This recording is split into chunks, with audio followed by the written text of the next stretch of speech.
A poeira vermelha da estrada grudava nas minhas botas como se o passado tivesse mãos. Eu andava por aquele caminho que levava a uma casa pequena, num pequeno sítio.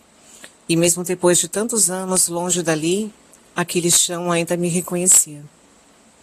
O cheiro da terra molhada, do mato recém-cortado, entrava pelo meu nariz e ficava na memória como um aviso antigo, insistente. Por um instante eu fechei os olhos, o sol morno no meu rosto, o vento suave nos meus cabelos, e isso foi suficiente para as lembranças do passado voltarem. Meu nome é Ana. Para o mundo, eu sou a doutora Ana. Para meus pais, sempre fui a Aninha. E nas broncas da minha mãe, eu sabia que a coisa era séria quando ela me chamava de Ana Carolina. Ser médica me abriu portas, salvei vidas e construí uma imagem respeitável. Mas eu descobri tarde demais que nenhum título, nenhuma conquista vale mais do que estar perto de quem amamos. Naquela estrada eu não era médica renomada da cidade grande. Eu era apenas a filha, a menina que saiu de casa jurando voltar para buscar os pais e dar a eles uma vida melhor. E eu cumpri só metade. A minha infância foi simples. Casa de madeira, pé no chão, fogão a lenha, horta e galinhas no quintal. Meu cachorro Totó, café de manhã. Meus pais nunca reclamaram da vida dura que eles tinham. Trabalhavam muito e tudo o que eles pediam em troca era que eu estudasse. Quando eu passei no vestibular de medicina, minha mãe chorou ajoelhada no chão. Meu pai ficou em silêncio, mas seus olhos diziam tudo. Aquele dia selou um pacto silencioso. Eu venceria por nós três. 6 anos depois, a formatura chegou. O jaleco branco sobre os ombros, o diploma nas mãos trêmulas, o orgulho estampado no rosto deles. E eu prometi ali, em voz alta, que cuidaria dos dois pelo resto da minha vida. E é isso que mais dói em mim, a sensação de que eu falhei com quem eu mais amava. Eu trouxe meus pais para morar comigo em um apartamento amplo, no centro da cidade. Para eles, tudo era novidade e era estranho e excessivo. O elevador que subia sem aviso, o barulho que nunca dormia, a ausência do céu estrelado. Minha mãe estranhava aquele novo mundo, mas ainda assim sorria, um sorriso manso, de quem não reclama de nada. Meu pai falava pouco. Ele observava todo o silêncio e se entretinha nos livros de mistério, de suspense e às vezes de romance. A rotina, porém, começou logo a nos engolir. A medicina, ela não permite distrações. Os plantões eram intermináveis, emergências de madrugada, vidas penduradas por fios invisíveis. Eu salvava as pessoas que nunca mais viria, enquanto, sem perceber, me afastava das únicas que realmente importavam. 4 anos depois, meu pai morreu. Morreu dormindo como um passarinho.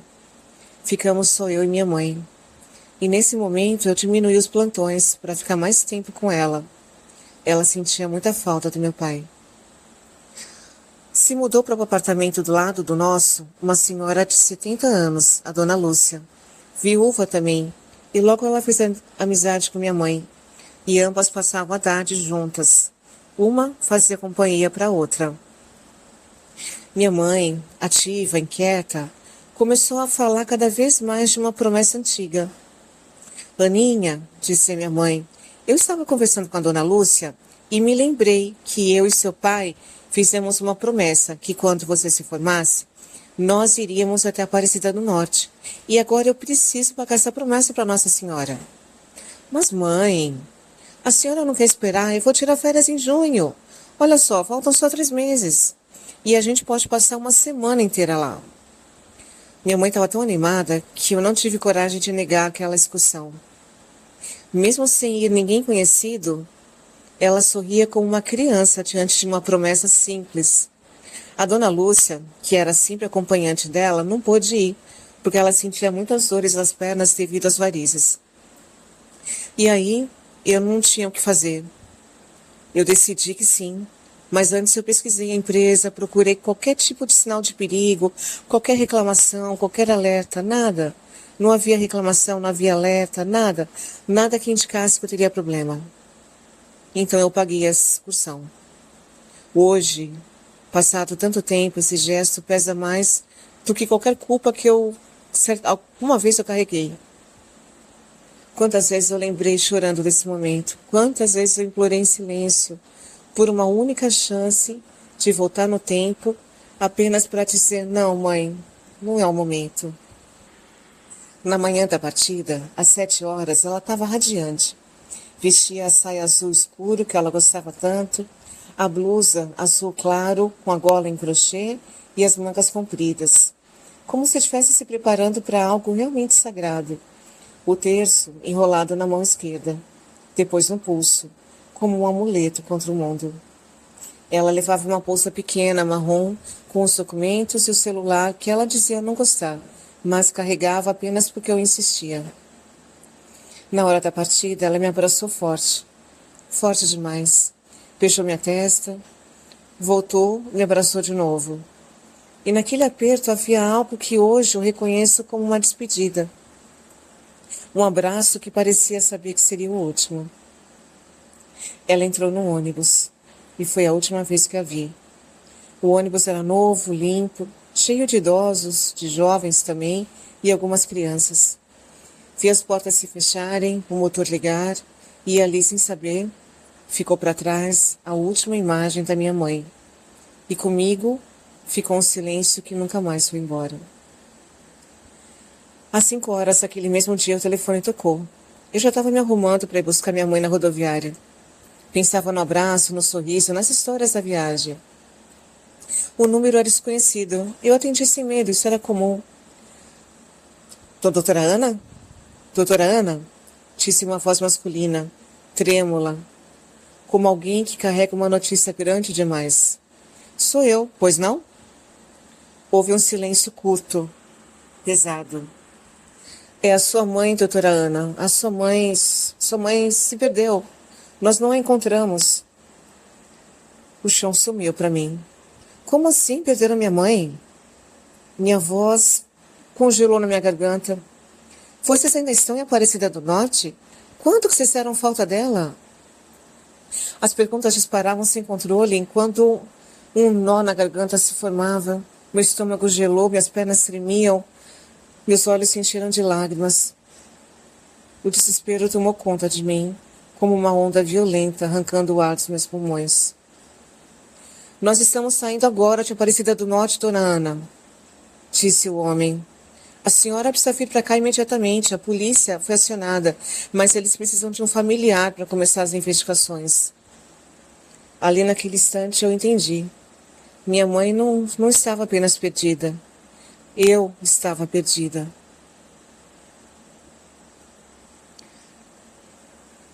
Como assim? Meu Deus, como assim? Retornei a perguntar para aquele homem. Ela se separou do grupo, doutora Ana. Não foi localizada em lugar nenhum. Eu procurei em tudo que é lugar, dona Ana. Eu sinto muito mesmo. Isso nunca aconteceu antes. Por favor, acredite. Isso nunca aconteceu antes. Desaparecida. Minha mãe desaparecida. A palavra caiu sobre mim como um corpo em queda livre. O mundo perdeu o som, perdeu a cor, o chão sumiu. Larguei tudo. Peguei a chave do carro e corri para Aparecida. Cheguei lá em 1 hora e meia porque eu pisei no acelerador. Fui direto para a delegacia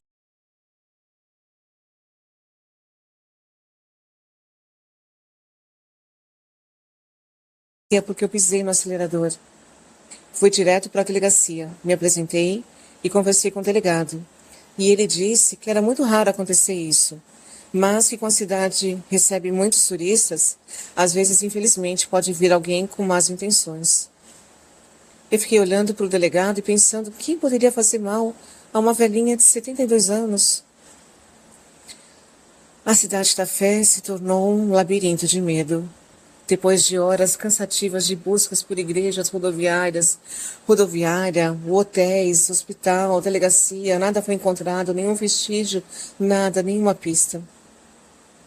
Em uma das imagens, o ônibus da excursão aparece estacionando. Minutos depois, os passageiros começam a descer. Minha mãe é uma das últimas. Ela desce devagar, sozinha, com a sua bolsa e caminha em direção à igreja. A imagem a acompanha por alguns segundos, até que ela sai do alcance da câmera. A próxima câmera posicionada próxima à catedral estava queimada, não gravou nada. Foi ali que minha mãe desapareceu do mundo. Nenhum registro, nenhuma imagem clara, nada. Os policiais me bombardeavam com perguntas, uma atrás da outra. Ela tinha inimigos, doutora Ana? A senhora tem inimigos? Respirei fundo antes de responder, tentando manter a voz firme. Minha mãe nunca teve inimigos policial. E eu também não. Eu não tenho inimigo, eu não tenho desafeto no hospital, eu não estou namorando ninguém. Não sei, não tem ninguém que possa estar bravo comigo, nem com a minha mãe. Mas eles não paravam. Pense bem, dona Ana. A senhora é médica. Alguém tem inveja da senhora? Alguma promoção recente que tenha causado ressentimento em algum colega? Algum colega com um ex-namorado? Alguém do passado, um ex-paciente raivoso? Algum problema mental? Ela comentou alguma vez sobre querer voltar para o interior? Ela estava insatisfeita com a vida na cidade? A senhora brigou com a sua mãe? Cada pergunta era um golpe disfarçado de protocolo. E a cada uma eu respondia com a mesma certeza: não, não, eu não tenho inimigos, não tenho nenhum inimigo, não tenho um ex-namorado rancoroso, nenhuma promoção mal recebida, nenhum colega chateado, nenhum aumento de salário, nenhum ex-paciente ressentido. Ainda assim, eles continuavam cavando, como se o desaparecimento da minha mãe só pudesse ser explicado por alguma falha nossa. Eu contratei detetives particulares, pessoas que prometiam respostas rápidas. Só gastei dinheiro. Cada pista reacendia a esperança e a pista não dava em lugar nenhum. Uma mulher parecia ter sido vista em um bairro distante. Falso. Um corpo sem identificação. Não era ela. Uma ligação anônima pedindo dinheiro. Era um golpe. Espalhei cartazes por toda a cidade, percorri lojas, hospitais, mercados, vi e revi as imagens na câmera milhares de vezes. Me ajoelhei na igreja pedindo por um milagre. Passei a viver a vida em estado de alerta constante. Dormia pouco e o pouco não era bom. Comia por obrigação. Trabalhei por meses no automático, até não conseguir mais. Pedi férias, depois licença. A busca virou minha única profissão. Eu caminhava pelas ruas de Aparecida como quem investiga um crime antigo. Observava rostos, gestos, sombras, conversava com vendedores ambulantes, funcionários de limpeza, sacristões, padre, todos. Ninguém sabia nada. Os anos se passaram. A polícia arquivou o caso. Falta de provas, disseram. Para eles, minha mãe era apenas uma estatística. Um nome qualquer num arquivo morto. Para mim, ela era minha mãe. E eu prometi a mim mesma e a ela que eu nunca desistiria. Enquanto não houvesse um corpo, uma resposta, eu continuaria. Porque desistir seria matá-la pela segunda vez. Arrumei um emprego no hospital local, em Aparecida do Norte mesmo. E passei a trabalhar como quem carrega um voto silencioso. Cumpria cada plantão com rigor. Mas havia algo que ninguém via. Toda vez que eu atendia uma paciente que lembrava minha mãe, no jeito, na voz, no olhar, meu coração afundava, a dor vinha sem aviso.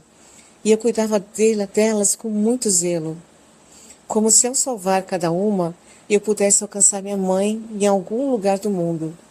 Como se o cuidado que eu oferecia ali pudesse atravessar distâncias e chegar até ela.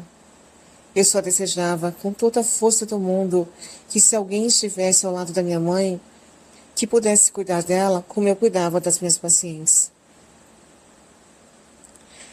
Os anos se passaram, até que 10 anos depois, algo mudou. Certo dia, um funcionário da administração de um hospital público de Cunha uma cidade a 150 quilômetros de Aparecida do Norte, fez uma visita técnica no hospital que eu trabalhava. Ele ficou sabendo da minha história e comentou com o meu diretor que há uma semana atrás ele estava reorganizando prontuários antigos, separando papéis que seriam enviados para um galpão esquecido, o chamado arquivo morto. Foi então que um prontuário específico chamou a sua atenção. Era de uma senhora registrada como indigente, sem documentos, sem nome. Ela estava limpa, bem vestida, não tinha aparência de moradora de rua. Aquilo chamou a atenção dele. Meu diretor, ao ouvir aquilo, me chamou imediatamente na sala dele. Me apresentou ao funcionário e este me falou sobre o prontuário antigo, que seria encaminhado para um arquivo morto. E segundo o relato dele,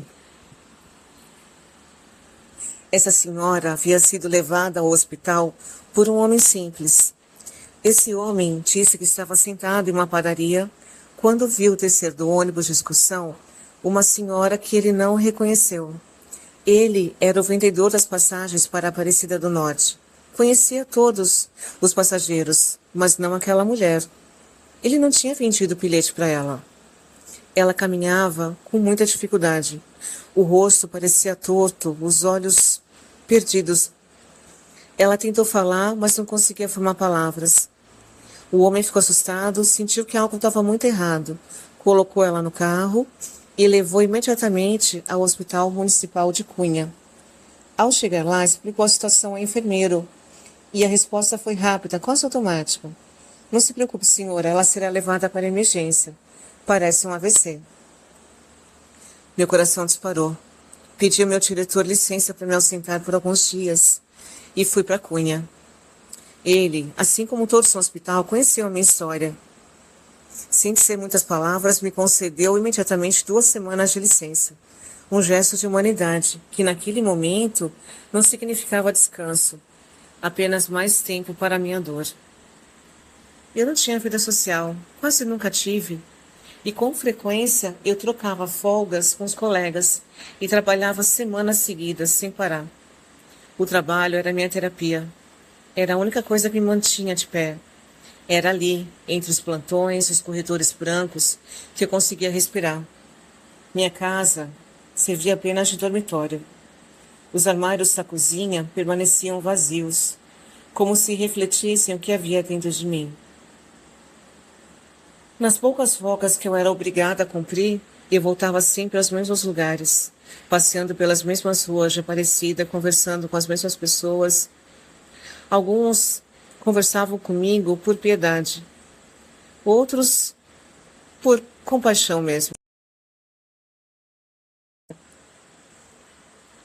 Havia os que diziam que um dia eu ainda saberia a verdade, e havia os que, com uma sinceridade dura, pediam que eu desistisse, que voltasse a viver, que aceitasse a minha vida, que eu deixei de viver.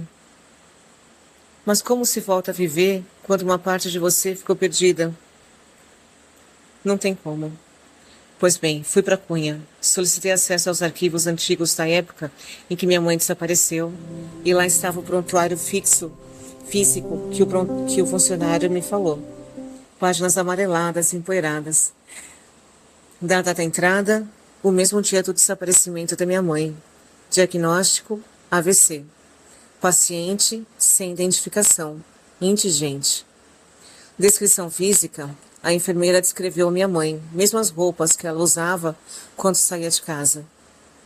Achei. Li tudo em silêncio absoluto. Cada palavra técnica era uma sentença. Ela foi socorrida, medicada, monitorada.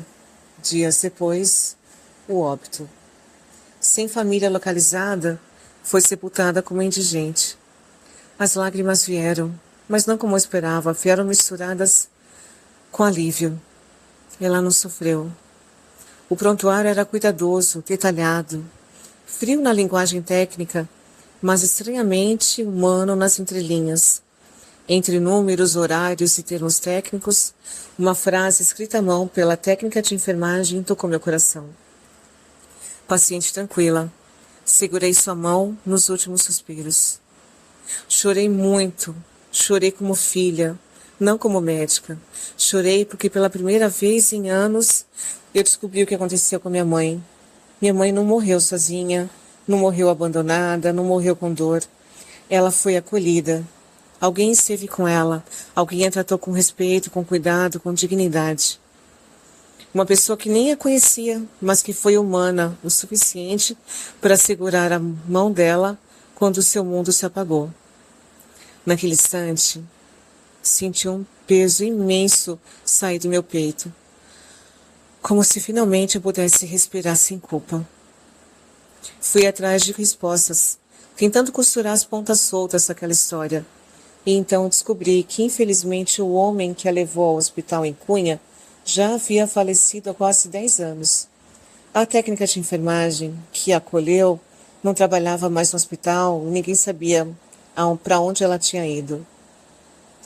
Nunca saberei quem foi aquele homem de verdade e nem poderei agradecê-lo e nem poder agradecer a técnica.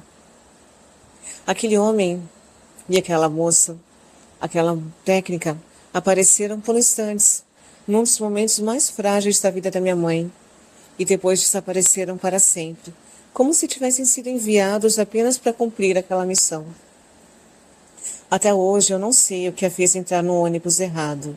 Um descuido, uma distração, o cansaço ou o destino silencioso, fazendo um desfio. Um erro pequeno, quase invisível, mas que mudou tudo.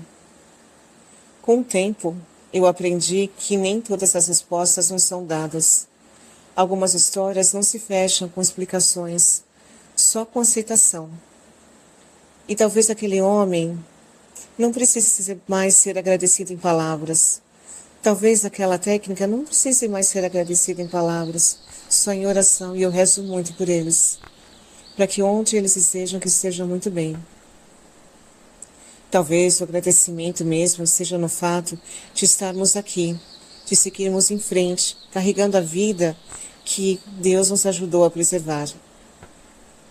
Pois é, há dores que não se explicam, mas há continuidades que confortam, e às vezes isso basta.